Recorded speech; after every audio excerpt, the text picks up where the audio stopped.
too many people have spent generations building up this city for it to be destroyed by thugs who, in a very senseless way, are trying to tear down what so many have fought for, tearing down businesses, tearing down, destroying property, things that we know will impact our community for years. We are deploying every resource possible to gain control of this situation and to ensure peace moving forward. I've been in contact with our governor, and he has agreed, and I have requested, and he has agreed to deploy the National Guard. As soon as they are available, they will be immediately deployed. We've ordered a curfew be in effect, instituting tomorrow the curfew citywide, 10 p.m. to 5 a.m. Again, there will be a citywide curfew, 10 p.m. to 5 a.m. This preliminary curfew will last for 1 week and be extended as it is necessary. And then I will ask Council President Jack Young.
The National Guard represents a last resort in order to restore order.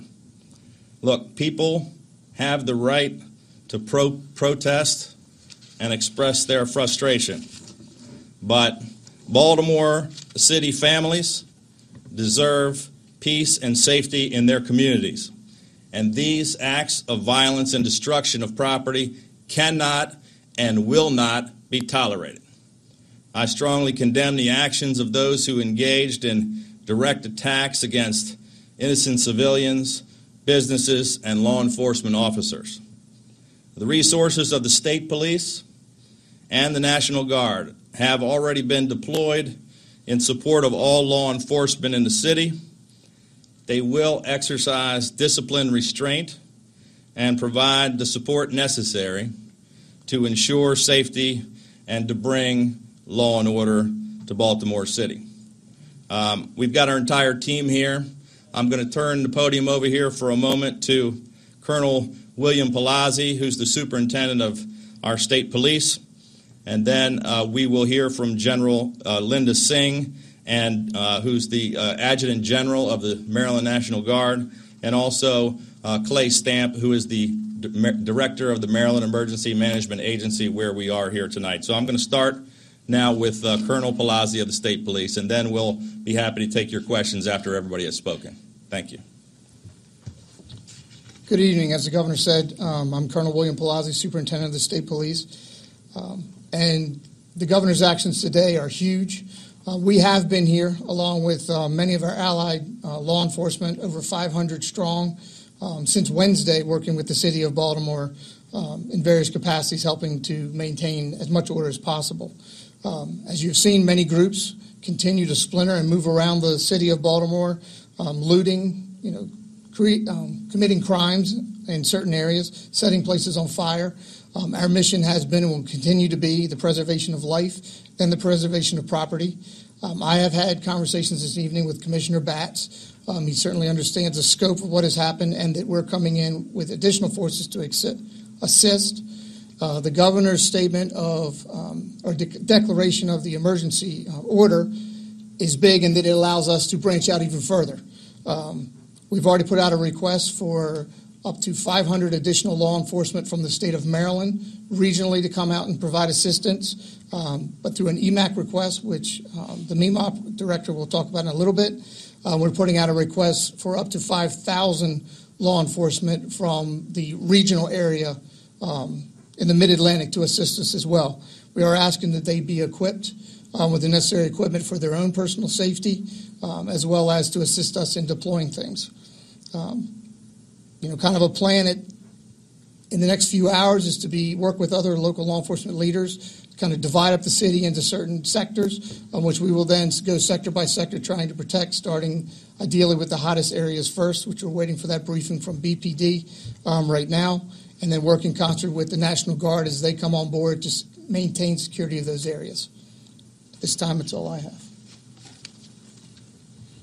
Thank you, Colonel. Now we're going to turn the floor over to Clay Stamp, who is the Director of the Maryland Emergency Management Agency.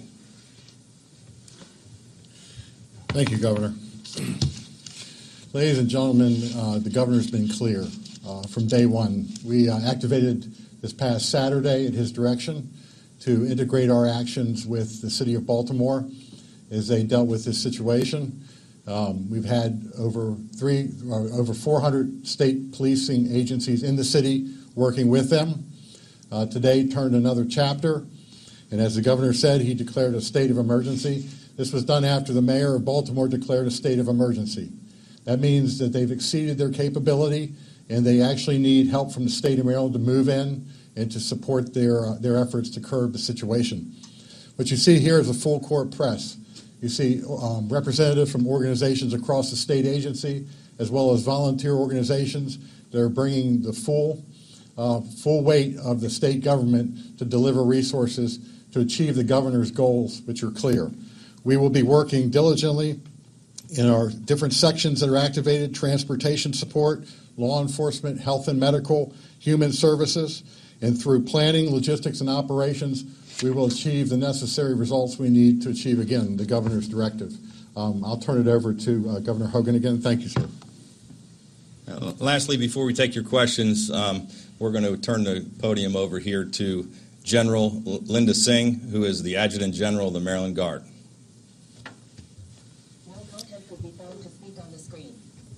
Thank you, Governor.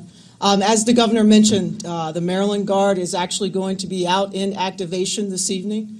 And what you need to understand is that he has access to our full complement that's here within the state, which means up to about 5,000 troops that can be put onto the streets to actually protect property and people.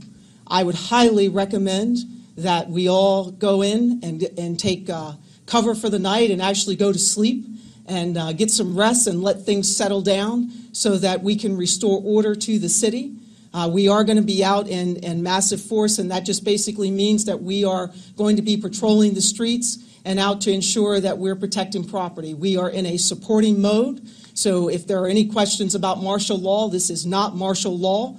Martial law means that at that point the military fully takes over, so we are not at that point. I repeat, not at that point. We are in support of the police department, and we will be taking our direction from the police department as in where we're going to go out and support. Thank you.